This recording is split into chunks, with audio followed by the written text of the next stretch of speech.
What is going on, everybody? Hope everybody's having a great Sunday night. Wanted to do a little post-draft review with the special guest tonight.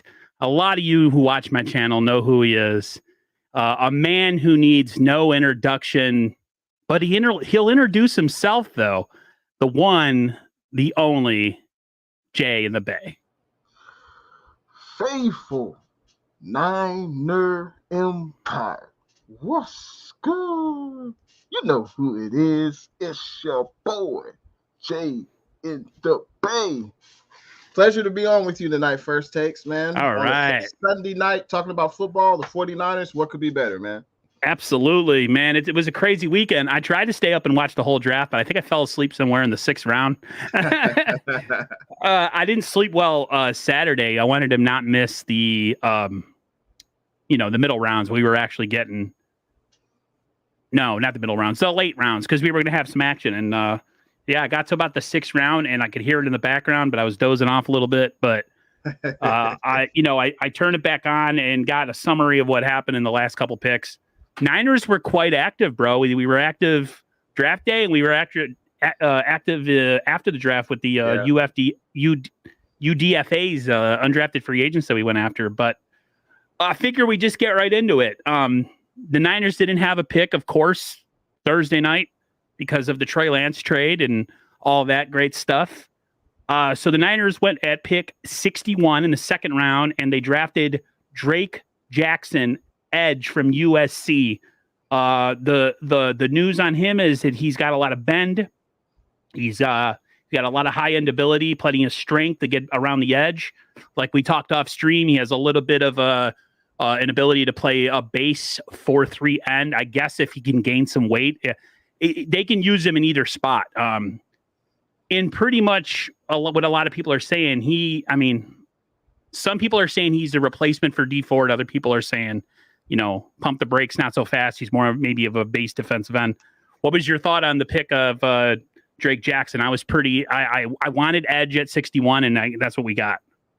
No surprise that we went after the edge rushing position. We know one of the foundations, one of the one of the things that the 49ers, and specifically John Lynch and Kyle Shanahan, what they value are players that can get after the quarterback. They value this over every other position on the team. I know some fans wanted to go secondary. There were definitely safeties up there that we could have drafted, but this team, again, wants the defensive line to attack the quarterback. And, and I think that helps a secondary. And huge shout out to everyone in the chat tonight. Absolutely. For coming out to support 49ers First Takes, man. Thank you guys all for coming. But let me just talk specifically about the 1st round of the draft. This was a crazy draft. And I say that because 5 defensive players were taken within the first 5 picks. That hasn't happened since 1991. Like that's insane. There were also 9 trades in the 1st round. And it was just, there was movement all over the board. Also, 10 teams did not have a 1st round pick. So that's crazy. It was a wacky draft. And of course, we know the first quarterback wasn't taken until pick 20 with the Pittsburgh Steelers. So it was just a wacky draft. Definitely kept us on our heels. But to go on to Drake Jackson, 6'3", 254 pounds out of USC. I was watching some of his tape. Sometimes he would stand up. Sometimes he would have his hand in the dirt. I think with the 49ers, I don't think he's going to play outside linebacker. I think he's going to play the edge rushing position. Similar to Samson, when he came over from the Rams, he stood up with the Rams, but with us, he basically just got after the quarterback. You talk about some of his pros, Drake Jackson. He's got an effective dip and rip move. Yep. He's got active hands. He's got a lean lower body. And when you get those traits with the best defensive line coach in the NFL, and Chris Cassera, man, I was telling you before the show, like, he's our only edge rusher that will have under team control for like 3 to 4 years. All the other veteran edge pass rushers, they only have 1-year deals. So I can't wait to see Drake Jackson, getting, I can't just wait to see Drake Jackson, getting all the pointers, getting tips from Nick Bosa and Eric Armstead. Can't wait for that. And training camp can't come any sooner, man. Yeah, I really hope everybody stays healthy this year because this roster, and I don't want to get too much into it because we got a lot of picks to talk about. This roster has the chance to be really deep, really deep. Everyone's like, oh, they didn't need a draft defense or they didn't need a draft running back. Listen, you can never have too much of certain position on this team. For instance, running back. We're always hurt at running back. Everyone's like, oh, no, we should have waited. Says who? You know, listen, the only questions I have right now that I'm angry with the Niners for are freaking Jimmy Garoppolo and them not paying Debo. Everything else I agree with so far. So I'm trying to be more positive. You're in the chat with me. You're in the stream. So I got to be more positive. I just want to say what's up to the chat real quick. We got Spy Nick Danger. We got Carcast in here. I got 2 super chats like within 30 seconds of each other. Thank you so much, Blue True. I see Blue True in Jay's chat a lot. So I got a super chat by osmosis just by associating with you. Thank you very much, Blue True. And Corey Davis, you support everybody, brother. You're in everybody's streams. So huge props to you. You're a pillar in the Niners community as far as supporting the streams, no matter who it is. So thank you very much. So I figure we go to the next pick.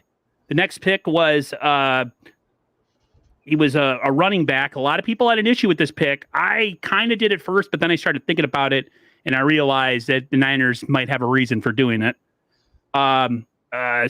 They went in the third round. They went with running back Tyron Davis Price. Yes. A physical, bigger back, 6 foot tall, around 200 pounds.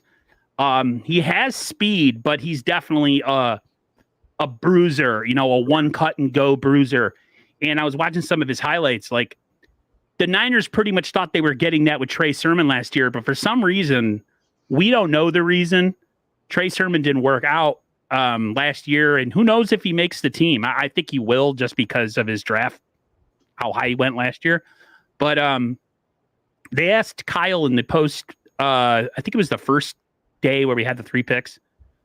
And somebody in the media said, is this part of this trying to maybe appease Debo to help him out with getting another running back? And maybe same thing with the receiver that we're going to talk about next. And he pretty much said, yeah, that's part of it. And it's also, you never can have enough quality running back. So what'd you think about the running back pick? A lot of people weren't happy with it.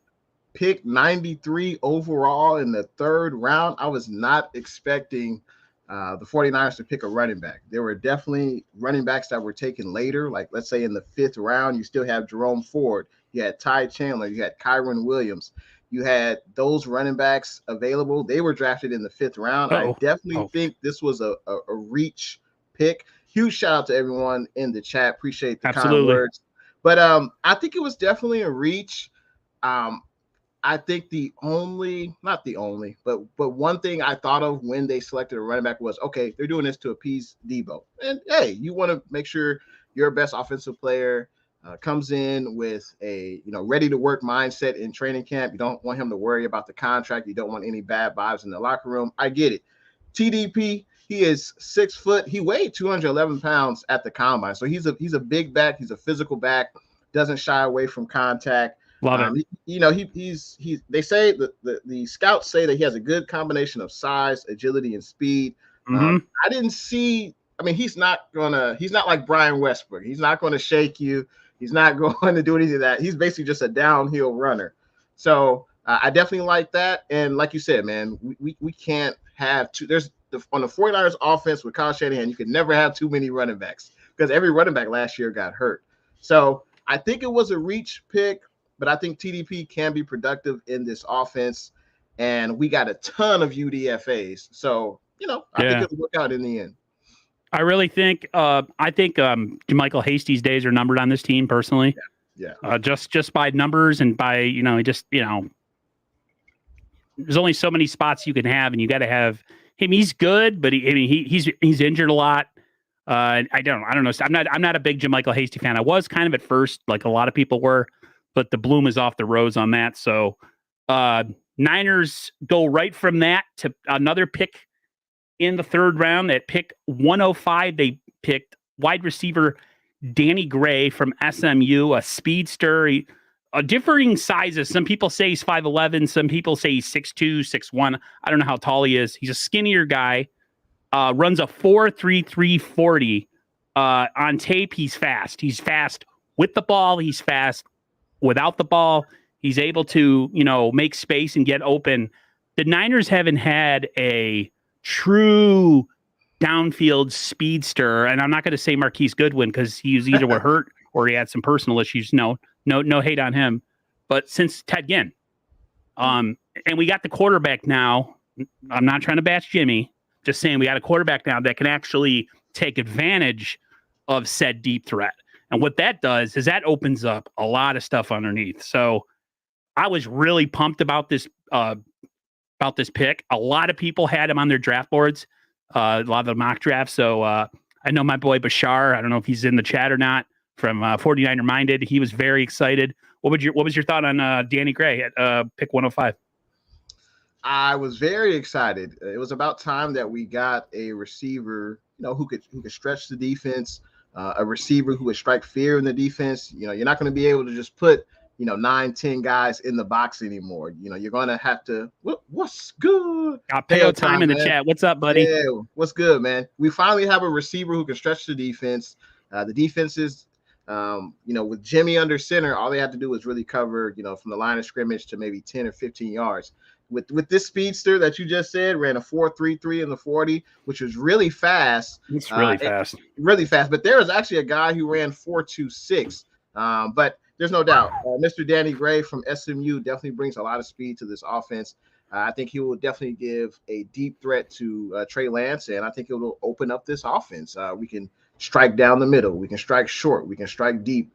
There was a question with Danny Gray and his hands. They say he kind of caught the ball with his chest, but that's something that can be worked out, with our new wide receiver coach and Leonard Hankerson. And exactly. The sky is the limit for Danny Gray in this offense. No doubt about it. I'm definitely. No problem. I looked it up. The 49ers ranked last year with Jimmy G under center. The 49ers ranked 30th in vertical routes ran. So that's just terrible. So that's definitely going to change this season with Trey Lance under center. Can you give me a Charles Barkley with that? That's just what? That's just terrible. That's terrible. Sorry, guys. We're old and we can make fun of things like that. All right. Peo time in the chat. I just want to say we're going to get to that. You guys still love talking about Debo. I don't really. A lot of people are tired of it. I am one of them, but we will get to it. No doubt in my mind. I have my phone light on here because of my lights in my room. I have to shine it on my paper here. We go to the 4th round, and the 49ers finally attacked offensive line in a pick that I was really happy about just because of his versatility. They drafted Spencer Buford, offensive tackle out of UTSA.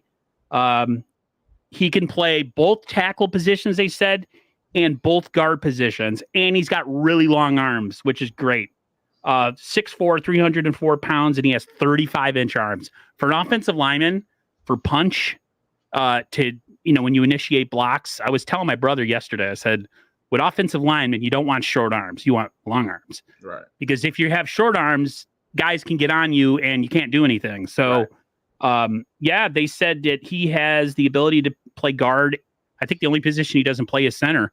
I think the Niners needed some fresh, young offensive linemen who are versatile. And I'm really big on the Spencer Buford pick. For all we know, he could take Laken Tomlinson's position and play right next to Trent Williams. What was your thought on Spencer Buford being drafted at pick 134?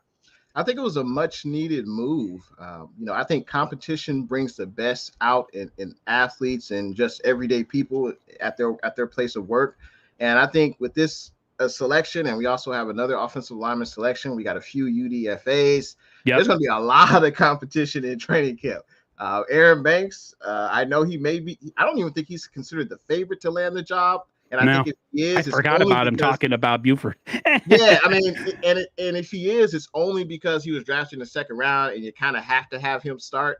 But there's going to be a lot of competition. I can't wait for training camp to come. As you mentioned, the guy is versatile. He's kind of like a younger Brunskill. He can play every position along the offensive line. We haven't seen him play center, but he can play both guards, both tackles. He's got long arms, so he's able to block guys without them coming towards him. And usually if a guy can come towards you, they get their hands on you, they can move you each way and make a play on the ball. So I like it. I like Spencer Buford. I think it's a great pick. And I can't wait to see him, get in training camp and compete, because he could compete for a guard, a tackle. Hell, we don't know the status of Mike McGlinchey. We hope he'll be okay, but I think it's great to have a versatile player, on this roster. Yeah, and I think, it's a 5th-round pick. Oh, no, it's not a 5th-round pick. It was a 4th-round pick. Excuse me. I think the Niners' some of their best moves is when they get past the 1st, 2nd, and 3rd round. So I actually have a lot of hope for Spencer Buford. Yeah, they need a lot of versatility. You're right. There's no guarantee with Aaron Banks. There's no guarantee with Mike McGlinchey. McGlinchey seems like he's ahead of schedule, but things happen with injury recovery. Sometimes there's setbacks. With this training staff, there's always setbacks, but hopefully that's all in the past now. I was pretty bullish on this pick just because I think it's a pick that the Niners need. And there's so much uncertainty with this offensive line. The more you can do, to what's the word I'm looking for, to insulate and protect yourself from having all your eggs in one basket and a guy not working out, the better. So props to the Niners drafting the big man at I lost my train of thought. Mr. Buford at pick 134. Next pick was cornerback out of Toledo, Sam Womack, a smaller guy, very sticky in coverage. There's, that's a lot of his, the knock on him is his size, but a lot of people seeing him as possibly being in the running and for a replacement for K'Wan Williams as a slot corner. They say that he has the ability to play the run and play near the line of scrimmage, kind of like K'Wan. So that was one of the things that they really liked about him. So Sam Womack, quarterback out of Toledo, what was your thought on him? I think cornerback was definitely a position that the 49ers needed to address in the draft. I know we got the big free agent signing in Charvarius Ward, but with this team, you can never have too many cornerbacks. And I think it's good that the 49ers have finally, made a slight adjustment to their philosophy, and they're adding depth to the secondary, specifically the cornerback position in the draft. And I think Samuel Womack, like you said, he's from Toledo, 5'10", 187. He's got great speed. The great thing about him is he's not afraid to tackle, and sometimes corners can be a little hesitant in tackling. You definitely can't have that when you're on an island or when you're in the slot. So, like you said, the scouts say that he could play the nickel cornerback position, and that's a position that K'Wan Williams was there for a few years with us. I think he played very well, and we need to find someone who could fill in that spot. Will it be Emmanuel Mosley? Will it be Demo Lenore? I think there will be a lot of competition at the safety position opposite of Jimmy Ward, and also at that slot corner position. It'll be interesting to see who comes out on top. Womack, I know he's not guaranteed to make the roster, right. But worst case scenario, he could be put on the practice squad, and he'll still be able to train with the team. And if he's needed, like we definitely needed corners last year, he could come up and hopefully be able to play and provide a spark to the team. I think it's smart to double dip in the draft if you can, even if you think you're set at a position, because we really don't know injuries. We know this team and the history of injuries, especially probably the last, the Shanahan era. So I'm always, sometimes I get mad when I see people think that, you're at a specific pick, that you should just pick a specific pick based on need, when you don't realize that sometimes it's better to have quantity, not necessarily over quality, but like running back, defensive back, pass rushers. You can never have enough of any of those. So definitely I'm okay with the pick, because I think, Diamador Lenore and Ambry Thomas, they had their struggles last year. So there's no guarantee that they're going to come out this year and be world beaters. So why not dip your feet in the cornerback, pond again and try another one? I'm totally fine with it.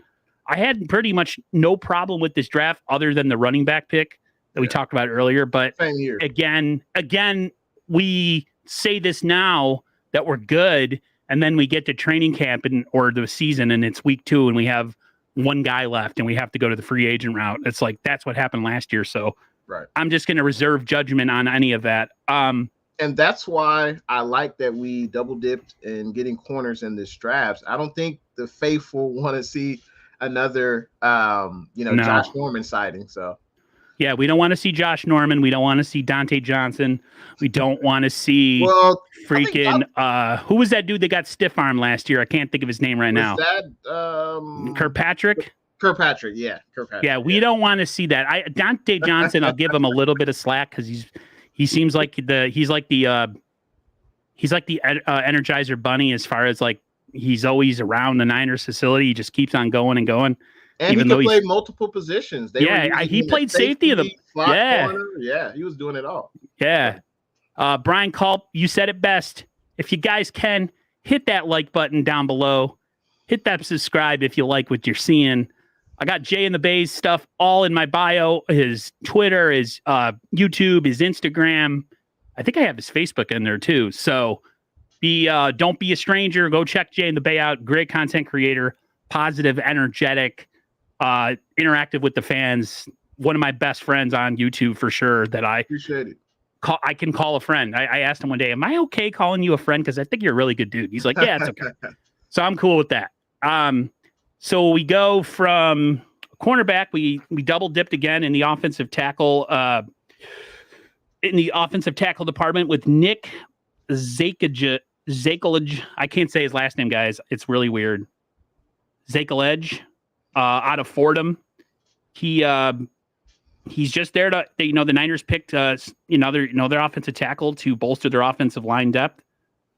They said he looked outmatched at the Senior Bowl at times because it put a spotlight on his inexperience a little bit. They say he doesn't have elite length and sometimes lacks synergy between his upper body and lower body. But he can bend his knees and his athleticism and aggressiveness. So, once you get to the 6th round and you're picking offensive linemen, you're going to have projects, your guys like a Daniel Brunskill who are definitely a work in progress. Again, no guarantee he makes the team, but who knows? The training camp has a way of like making stars out of people that you didn't think were that good. And you never know. I have, I don't really get too excited with offensive linemen picks in the 6th round, but the Niners are double dipping. It's good to have some depth in your offensive line rotation, especially at offensive tackle. Again, with the questions surrounding McGlinchey. How are you feeling about Niners hitting offensive tackle up again in round 6? I think it's needed. Obviously we know the number 53. We know the 49ers will eventually have to cut this roster down to 53 active players. I believe like the end of August, like a few days after the last preseason game. But we're going to have anywhere up to 85 and 90 players in camp. So we need to see a lot of these guys. You mentioned, I'll just say his first name, Nick. He was a team captain and he was considered the leader on the Fordham offensive line. He also earned, all Patriot League honors the past 3 years. He did play at Fordham. They're not playing the Alabamas of the world. They're not playing Clemson, but he is talented. And maybe with, some tutelage and some coaching from our coaching staff, maybe they can coach him up. He's a 6th round offensive lineman. I would be surprised if he makes the active roster, but hey, maybe he can fill in, continue to progress on the practice squad. Itchy says, don't pronounce the J at the end. Thank you very much. I appreciate that. I'm really bad with weird last names like that. So it's probably pronounced Zakel, or is it probably Nick Zakel? It was without the J. Yeah, Nick Zakel. Yeah. He says don't pronounce the J. All right, thank you. Niners went in the 6th round. They went to a position familiar to them in the 6th round for the guy that they're replacing. We went with Khalia Davis, defensive tackle out of UFC. He's only 6'1" and 302 pounds. With a sturdy, impressive anchor of a frame, he displays explosive first step and has the ability to scrape across the line of scrimmage with good agility. And he said he could be valuable depth behind Javon Kinlaw. Really what I think this pick is, and I know you can agree with me, this is a DJ Jones, quote-unquote, replacement. Similar body type. Yeah. DJ Jones was kind of a squashy big guy, you know what I mean? Like really wide, but not super tall. really good against the run and decent against the, pass rusher as well. So I look at a lot of these grades that these people give. This was another B+ grade as far as just the Niners just attacking a specific area of need that, it's to me, it reminds me of the Patriots, except we haven't been winning the Super Bowls. They just, they let guys go, they let guys walk, and they draft their replacement. And then in a couple of years, it's just rinse and repeat. What do you think about Khalia Davis being drafted at pick 220? Yeah, I think it was a good value pick. I mean, you can get defensive linemen late in the draft, and he'll be around great guys that he can learn from. Javon Kinlaw, Armstead. There's Maurice Hurst. We have a lot of depth along that defensive line. Yes, we do. I think it's great. We drafted DJ Jones in 2017, I believe, in the 6th round. 6th round, yep. So hey, maybe this is. I don't want to say this is DJ Jones 2.0. I don't want to. DJ Jones has made a hell of a career so far. He's earned every penny he'll get.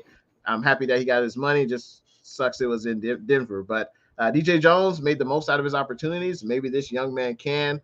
Hey, if he plays low to the ground, he's able to get after the pass rusher. Maybe he can stop the run. I think that's exactly what the 49ers would want from their defensive tackle. Stop the run, handle your double teams. And I think, he'll make the most out of his career for sure. One of the knocks that they had against Kentavious Street was his inability to play down the line of scrimmage and getting washed out on plays. And if I read the bio here and it says he has the ability to scrape along the offensive line and get in there, which is something that I think it was Kentavious Street. He just had a hard time, just getting washed out of plays and in the run game. So yeah, he wasn't really good in the run game. He wasn't able to fend off blocks and attack the ball carrier. And you can't do that being a defensive tackle for the 49ers. You cannot do that. You have to be stout against the run, that's for sure. And maybe this gentleman could be that. I don't usually address weird comments, but I have to address this one. And I want to say thank you to Itchy. I agree with that too. It was a good value pick. Yeah, and he is coming off, I think he's coming off of a knee injury or something that he got cleaned up. I forgot the word on him. So he fits right into that DJ Jones mode. I mean, he's already got a little bit of a nick coming out of college. I don't know what to say about this. This Trey Lance is having trouble learning the offense.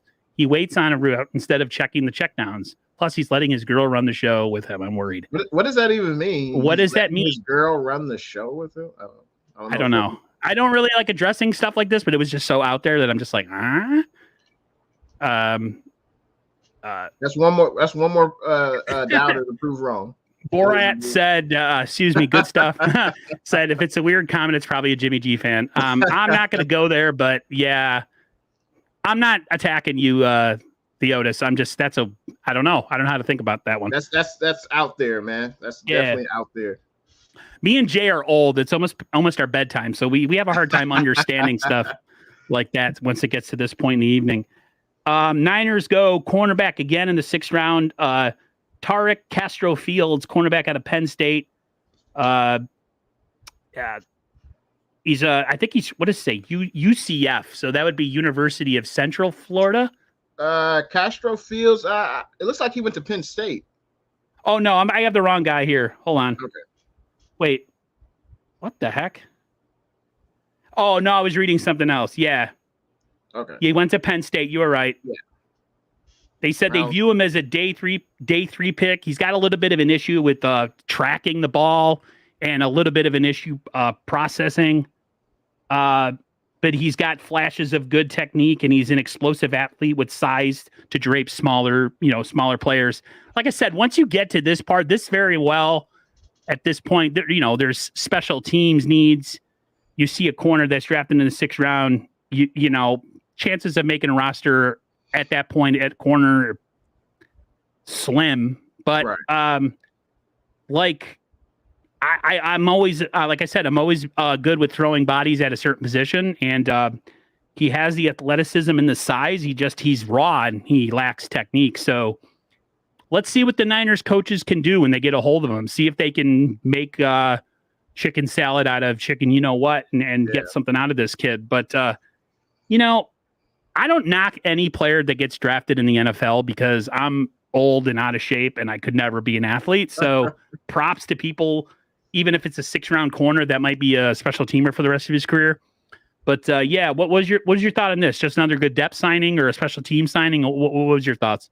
I think he could potentially be a special teamer. I mean, he's got the ideal size of a 49er cornerback. I mean, gone are the days of the 6'3" Richard Sherman or the 6'3" Akello Witherspoon. I don't think we're drafting cornerbacks like that anymore. I mean, he's got good size, 6'1", 197. The scouts say he's physical, and he tackles well. That's always a plus. But hey, he was drafted in the 6th round. Let's see if he makes the active roster. I would be surprised if he makes the active roster, because that means he's better than a lot of guys we already have on the squad. But hey, I love how you say it. I love how you say it's a meritocracy, right? It is a meritocracy. And that's what I love about competition, especially with 90 guys on the field. They're all competing for basically 53 spots. So, hey, let's see what Tariq has in store, and hopefully he continues to progress and get better, each practice. But I would be shocked if he made the team. Me too. Yeah. And Itchy said it best. He says height, weight, and speed are on point. He just needs tutelage to put it together. Yeah. He's got a lot of, he's got an uphill battle because he's got Diamondor Lenore and Ambry Thomas, but pressure's on those guys too. I mean, you're not going to get beat out by a 6th rounder, are you? So the pressure's on those guys. Listen, in the old days with the 49ers, when they were really good during the 80s, they used to draft replacements while guys were still in the team. And one, it gets the best out of the guy that you're potentially trying to beat out. And it also insulates you from, once that guy moves on, you already have someone in place. Listen, the Niners used to move on from guys early, and it used to rub along a lot of guys the wrong way. To me, like I say, it's a meritocracy. I feel like nobody's job should be safe on a football team, regardless of draft position. Now, Trey Lance is one thing, Debo Samuel is one thing, Fred Warner is one thing, but across the board, it's a meritocracy. And I've definitely signed on with the notion that Jay always says that it's about the front of the jersey, not the back of the jersey. I support the 49ers. I do have my favorite players, and I want them to be on the team, like the Bosas and the Debos. But at the end of the day, I'm a Niners fan. I've been a Niners fan since 1989. So listen, this ain't I was a Bulls fan because of Michael Jordan. Once he retired, I stopped watching. But I've been a 49er fan through so many different iterations of the team. But yeah, I think the Niners had a really good draft overall. The last pick, I think we got 2 more picks here, actually. No, we got 1 more pick. Final pick of the draft. Mr. Irrelevant. Was Mr. Irrelevant, and the Niners drafted quarterback Brock Purdy out of Iowa State. Undersized, not the greatest arm. A lot of people are saying Nick Mullins 2.0. What was your thought? A lot of 49er guys, like content creators like us who really follow the draft and do a lot of scouting, say like a Jesse Naylor, a Jack Hammer, Jason Aponte, a lot of those kind of guys, a lot of them are really happy with the Purdy pick. What was your thought on Brock Purdy being drafted? I think it's great.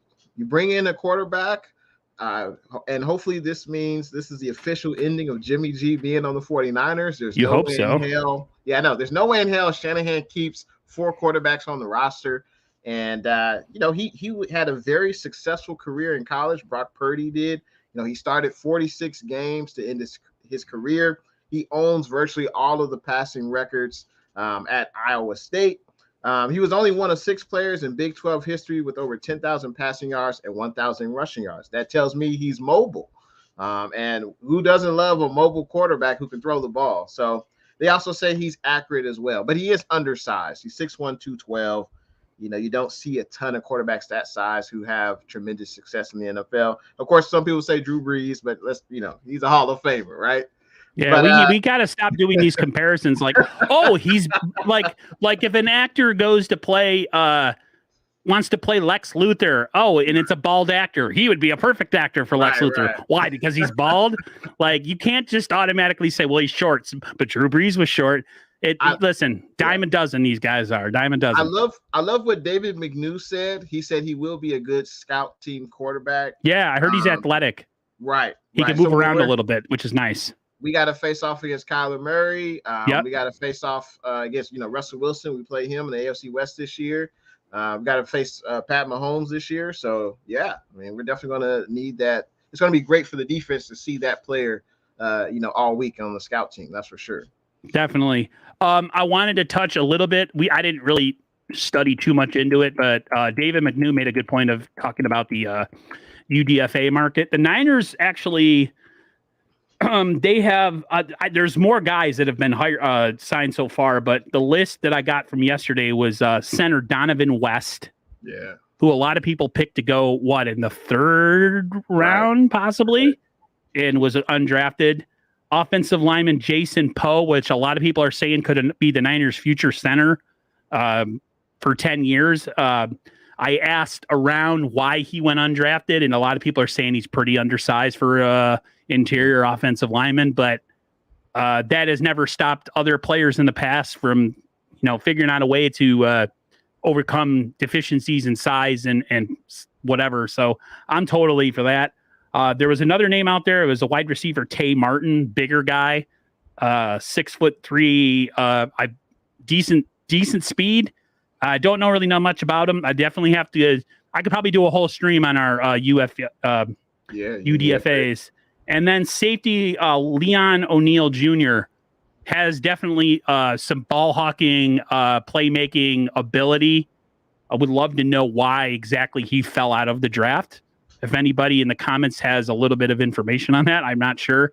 But the Niners, for some reason, I would my brother's a Dolphins fan, and I said the Niners just have a way of taking the UDFA market and making it their, and finding these players that nobody like Azeez Al-Shaair, UDFA, right? Yeah. Not Raheem Mostert. Matt Breida was a UDFA, right? Yeah.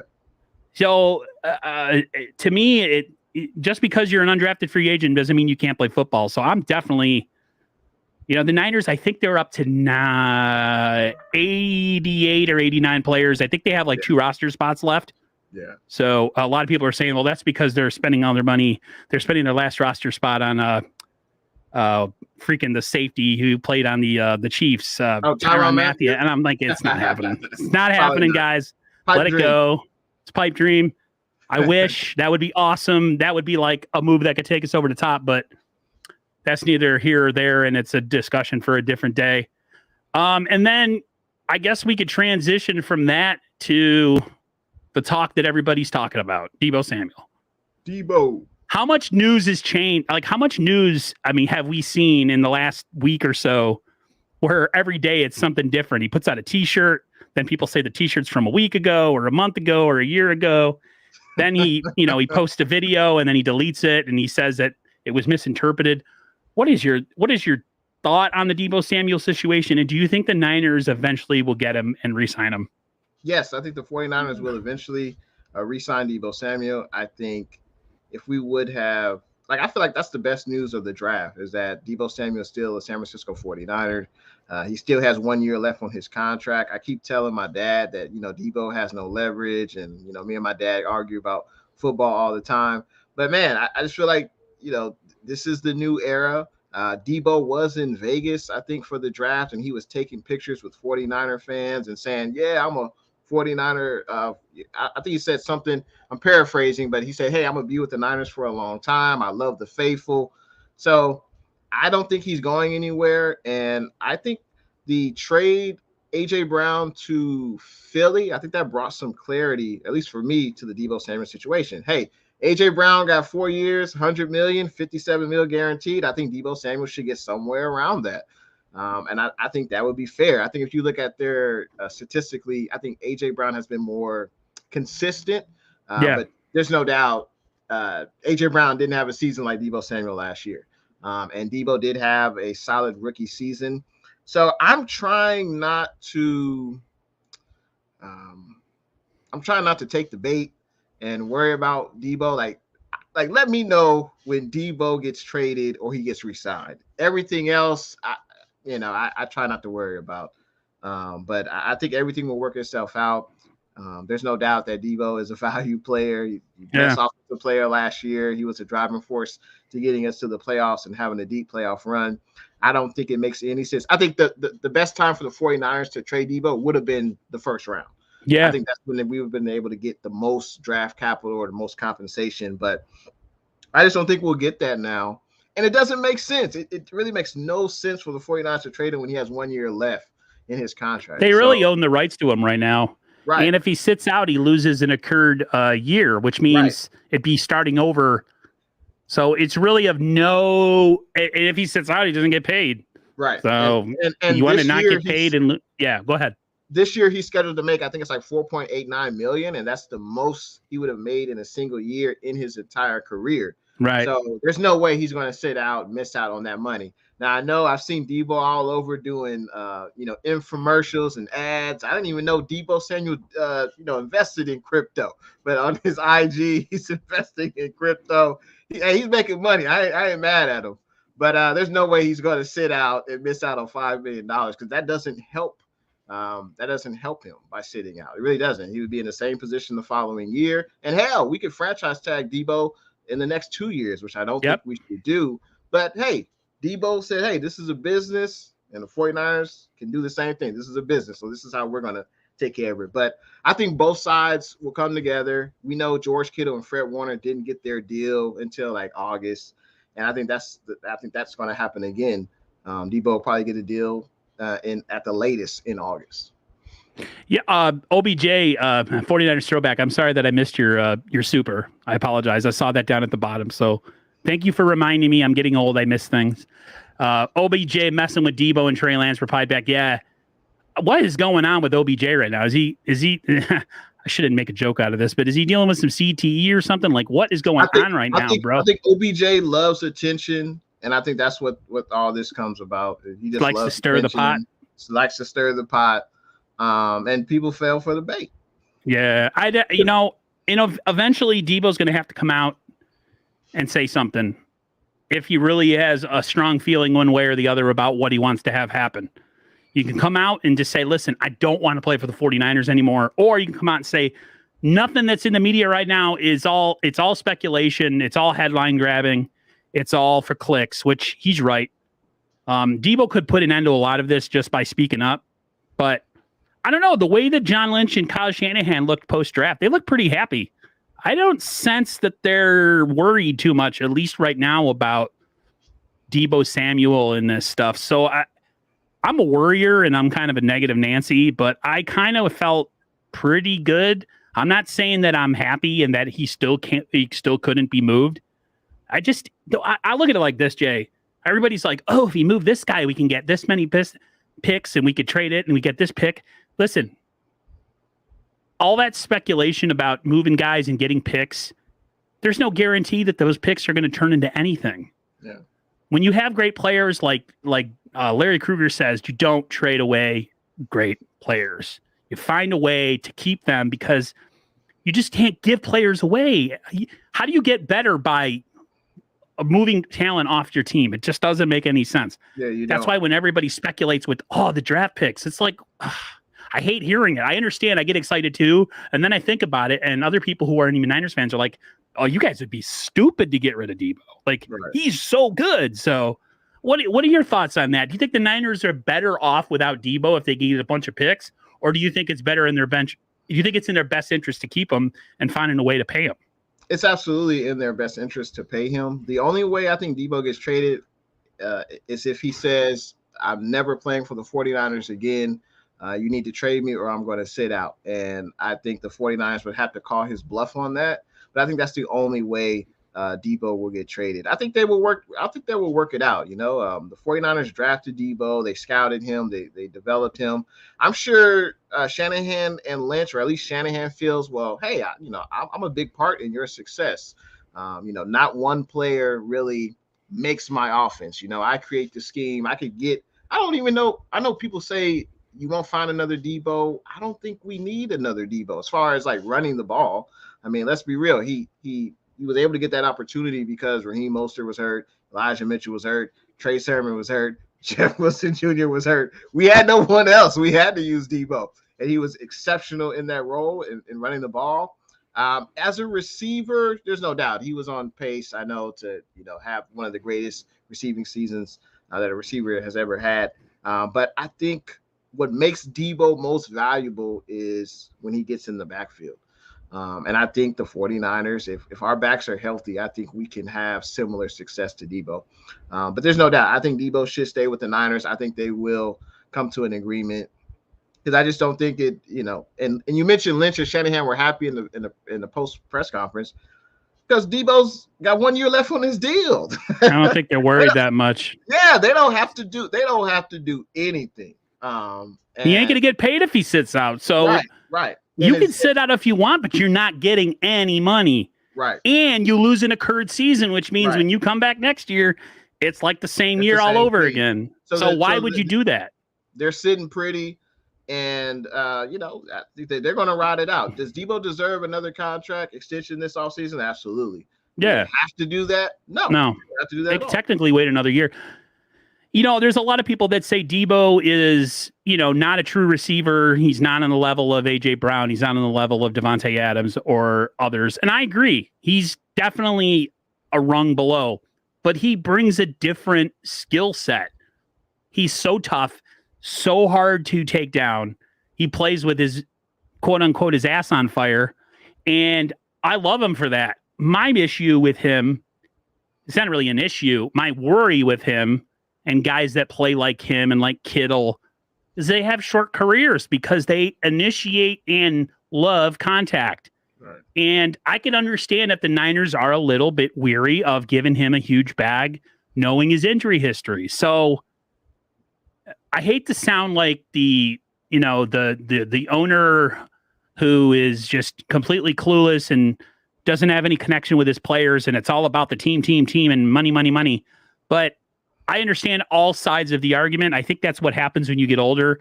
You can kind of listen to everybody's opinion. I understand his side of it because, listen, man, you play in the NFL, you're one injury away from being paralyzed, whatever. And when it's time to make your money and secure your future for your family and your generations to come, hell yeah, I'm for the player. Somebody in the comments up above us, up back in the chat, said, if he plays half-hearted, he shouldn't get that money. I don't think Debo is able to play half-hearted, and if he does, he's going to get yanked. Yeah. You get injured if you play half-hearted in the NFL, because if your head ain't on a swivel and you're playing out there, nonchalantly, but I don't see that as a problem. I mean, what do you think? Do you understand both sides of it? Do you understand the Niners side of the equation as as Debo's as well? Absolutely. Both sides. Debo wants to get paid, and, he's definitely outplayed his rookie contract. I think everyone can agree to that. But the 49ers, they can say, well, hey, maybe it was a 1 year fluke. Maybe you won't do that with Trey Lance under center. Maybe great pick, Sinead. Oh my God. Great pick. Lost my train of thought, but oh my gosh. Was that the actual Sinead, or was that like a claymation or something? It was the actual picture. Oh, no, that's Martin Lawrence. That's Martin Lawrence. Sinead. Yeah. Oh my gosh, that takes me back. But the Niners, they're treating this like a business, just like Debo Samuel is, and it would be in Debo Samuel's best interest to play with his heart out. And I think that's what we've seen from Debo Samuel these 3 years he's been with the 49ers. And yeah, he's not going to play half-heartedly. What is that going to do for his value? If he has, half of the production he had this past season, how is that going to net him the elite contracts? And as you mentioned, he's not Devontae Adams. He's not Stephon Diggs. He's not Tyreek Hill as a receiver. Can he become that? Sure. I think he could become that. But he just hasn't proven that. He doesn't have that track record. But I think he's well deserving of a contract extension, but the 49ers don't have to do anything. Nope. He's under contract. You know what's great? I look at the Niners right now, healthy, and you look at their receiving core with Ayuk, Debo, Jeff, the young cat that we got out of the draft, the speedster. Yeah. Juwan Jennings, and maybe one of those guys that we got in free agency this year. Maybe Ray McLeod. The Niners have gotten some talent at that wide receiver position. The Niners, if they, if things work out, they're going to have some talent at that running back position. Yeah. I think they signed a UDFA tight end from like North Carolina today. They did, yeah. And I was watching some of him, and he can get open. He can catch the ball. That's one position that I think the 49ers don't take seriously, or they don't see the need. But man, I would love to have another pass catching tight end on this team. I agree. I know the Niners are big on guys that can block and guys that can block in the run game. But man, I would love to have another dude that if Kittle's having a rough day or Kittle goes down with an injury, because Kittle plays with his rear end on fire and he gets a lot of lower leg injuries and he's just nicked up. He's kind of like a Rob Gronkowski. He's going to play 13, 14 games a year and miss a couple. That's just how it goes. I had the tight end position as one of my top 5 needs for the 49ers going into the draft. I know some people say, Jay, you crazy. You already got Ross Dwelly and Charlie Warner, but they didn't do anything. They didn't do anything last That's year. exactly why we need another tight end, because I think they're average. They're okay. They're not different. Yeah, they're very average, and they're just Jags right now. They're just another guy right now. And I think the Niners should have, definitely taken a tight end. I'm glad we got the UDFA, but there's definitely some talented tight ends in the draft. But like Cardinals got themselves a dude. Yeah. Yep. Was his name Trey McBride? I think. Or am I thinking of another dude? I forget his name. I can look it up real quick. But there's no doubt. I think the Niners need to put an emphasis on getting another athletic tight end, someone who can do similar things to Kittle. Kittle's not getting any younger, and I think it'd be good to have another weapon for Trey Lance. I mean, that's what this offseason is about, right, Faithful? It's about getting weapons for Trey Lance and, having multiple targets to throw to, and that would definitely help the offense. You're right. It was Trey McBride, tight end out of Colorado State. The Cardinals took him round 2, number 55 overall. So that's someone to worry about. Yeah. But I think we'll be all right. I'm happy. The Niners got 3 really good linebackers. This is going to be the last year, though, because 2 of those guys are free agents next year. Yeah. And the Niners are going to have to make a decision who they're going to keep, because you look at some of the positions, like the Niners got some linebackers in the undrafted free agent department. They signed a guy out of Green Bay this offseason who's a special teamer but can play linebacker as well. You start kind of looking down the road a little bit and you start saying, you know what? Dre Greenlaw might not be coming back, or Azeez Al-Shaair might not be coming back. If I had to pick one guy who might be on the move, I think it's Dre Greenlaw. I think Azeez Al-Shaair is past him in my eyes, not in everybody else's. You guys are fair to have your own opinion. I just really liked Azeez Al-Shaair on the field better than Dre Greenlaw. What was your opinion on that? And what do you think the Niners are kind of setting the table for a possible move next year when those guys become free agents? Yeah, absolutely. It sucks that one of those guys won't be with the team. I think that's arguably, when we're healthy at the linebacker position, we have the best linebacking core in the NFL. I liked what I saw from Azeez, but when Dre Greenlaw came in, especially, it sucks. He only played 2 regular season games. When he came in against the Rams, he was he was trying to hurt people.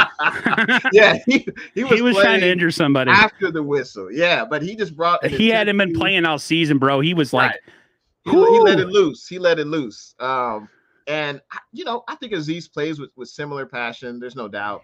But I think we're in good hands. We've got 2 good linebackers at least for one more season. Hopefully everyone can stay healthy. But as you mentioned, we did sign a UDFA linebacker, and there's no doubt the linebacker position will be addressed, I think, in the draft next year and in free agency. We got Oren Burks, but he seems like he's just going to participate, or I should say he's going to add value to the special teams department. He's not really going to, play major snaps on the defensive side of the ball. We still have Demetrius Flanagan-Fowles as well, who is solid. Forgot about that. Yeah, he's a solid player. Yeah. 2 more things, and I'll let you go, Jay. Safety. We didn't attack safety in the draft. I know we got the undrafted free agent, Leon O'Neal Jr., but let's be honest. His chances of being an NFL star, I'm not saying he can't be. I could be totally wrong, and you guys could come back and click on this video and come find me and say you were wrong, and I'll be all right with it. I was surprised that they didn't go safety in the 3rd round. A lot of Niners fans were pissed when they went running back instead of safety. Yeah. I agreed on that. I don't know, man. Do you think the Niners are going to roll with Hufanga, Tavarius Moore, and Odin or whatever the guy's name is George from the Colts. Yeah. Odin. What do you think? Thank you, Yeah. Richie. Yeah. In that Corey. third round, I would have much rather gotten a safety over a running back. That's for sure. I think the safety position was a more pressing need, but I wasn't completely shocked. The Niners, they just don't value that position. I know we selected Hufanga in the 5th round last year, but that was a 5th round. We haven't really had any, day one draft picks with safeties with this regime. But hey, maybe that speaks to George Odom, Talanoa Hufanga, Tavarius Moore is coming back. So maybe those 3 guys will compete for that starting safety spot opposite of Jimmy Ward, or we can think very optimistically that, hey, maybe they're saving that spot open from Tyron Matthew. I wish. Yeah. I wish. Itchy made a good point. He said he thought the pick was Nick Cross. I think Nick Cross got picked a little bit before the Niners. It very well could have been. I think he did get picked. I'm trying to think. So you never know. As far as let's see. We got a real quick question here from Payo Time. He says, who's most likely to be the starter from the Niners late round picks this year? None of them, really. A lot of them are depth pieces or special teamers, Payo. I really don't see it. I think the Niners are pretty loaded across the board.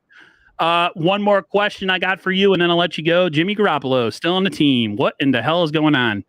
You think we move him at any point? You think we're going to cut him, or you think the Niners, John Lynch seems to be holding pat that it's going to be a second rounder or some value of some pick, or they're not moving off of him? Do you think Jimmy's going to possibly start training camp on this team as a backup, or do you think they'll move on from him before then? Faithful, get ready to see number 10 under center in training camp when he's healthy. I think that's something that will happen.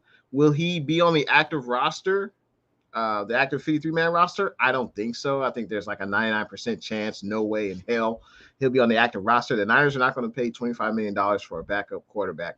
I think what the Niners are waiting on is, which is unfortunate, but injuries do happen. Yep. And if there's a quarterback injury, then Jimmy G, I think he would, look much more enticing for a team that needs a starting or a bridge quarterback. But hey, Lynch feels that Jimmy G has value. When you look at his stats, hey, he's a winner. That's something that definitely looks good on his resume. Obviously, the faithful, we know much deeper that he's not a guy that's really going to win you games per se. He's not going to throw the ball downfield. Nope. He makes, he's a game manager. He's a game manager. He doesn't make the greatest decisions all the time. And for a guy who's been in the league as long as he should make better decisions. Yep. But I never thought Jay would ever come to this moment. But he has. I know if I banged the drum enough on the Jimmy Garoppolo hate that he would eventually jump to my side, and he has. Sometimes I think great people, when the facts are presented, I think you have to, take that into consideration. And I think your opinion is based on facts. And what I've seen this season, it just wasn't good enough. No. It's time to move on from Trey. Yep. Time to cut the cord. Cut the cord. I agree. It's time. But I think Carolina was like really the only team. I know there was a little bit of Houston, but I don't think they're gonna get no. Didn't they draft? Yes, I can't think of his name, but they did draft a quarterback, which pretty much took him out of the Baker Mayfield sweepstakes as well. Right. One real quick, a super chat from Jagueo. $2 super chat. He says, looking ahead, thoughts on West or Poe at future center? Yeah, both of them look like really good undrafted free agent prospects. Something to watch for in training camp, Jag. Definitely, for sure. Thank you for the $2 super. Jay, you just want to tell people real quick who haven't been on your stream or don't know who you are, where to find you. I got all your information in my bio on the video, guys, so go check it out. Jay, let the people know about you. Absolutely, man. Appreciate you for having me on your stream tonight. Huge shout out to everyone in the chat. But just to touch on West or Poe real quick. Yeah, go ahead. I think this means that Alex Mack will not come back. I know it was trending that way. But yeah, if he takes this long to really decide, plus he's forfeiting $100,000. Yep, you said that. Come back. Yeah. So good thing the 49ers, we added some UDFAs and some other lineman help in the draft. But for those that haven't seen me before, or this is your first time seeing me, I go by Jay in the Bay. You can find me on YouTube, IG, Twitter.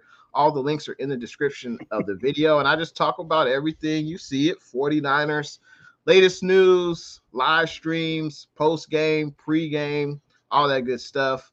And thanks for tuning in tonight to the show. And hey, check me out if you like what you heard tonight. Definitely. Jay's been one of my biggest supporters, and we've been doing this thing together almost probably about the same amount of time. You might have started a little bit after me. I started in September of 2019, and I started seeing you pop up in my chats quite a bit. And then one day, I don't know what spurred me, and then I'm like, oh, this dude has his own YouTube channel, sweet. And then I watched you, and I'm like, oh, he's good. You know, he's different than me. He's actually positive. There's a lot of people say I can be kind of monotone sometimes with the way I think, and I am. I totally agree with that. But when me and you stream together, I get more energy because it just, I don't know. I never thought I could say that I could make friends on YouTube or people that I actually like that I would love to meet in real life one day if I went to a game, but you're definitely one of them. Hey, I appreciate it, man. The feelings are mutual, man. Appreciate it. Thank you very much. Hey, chat, you guys showed out really strong tonight. Almost 100 people in here. I think 80 or something. Thank you so much for the super chats. And I just got another one from Corey Davis. Corey Davis just throwing money at me, man. I feel like a stripper right now. But he says, do you think we will trade Jimmy G because the Browns are having trouble trading Baker Mayfield? Corey Davis, I don't think the Niners are doing anything with him until he's healthy, to be honest with you. I just until that man can throw a football and a team can look at him and test his shoulder, physical wise, I don't think he's going anywhere. So, but yeah, I just want to say thank you again to everybody for being here. I thank you, Jay, for coming on the stream. Hold out for me after the stream, Jay, to talk a little bit. Absolutely. But till next time, everybody take care of yourself. Have a great week at work or whatever you're doing. I'm going to be trying to do a little collaboration this week. Possibly also with the schedule dropping, I might try to do a collaboration. Who knows? Maybe I'll do one with Jay again. I don't know. But I'll let you guys know. I'll keep you updated on the community tab and on Twitter. Till next time, everybody, stay safe and healthy. And as I always say, I'll see you on the flip side.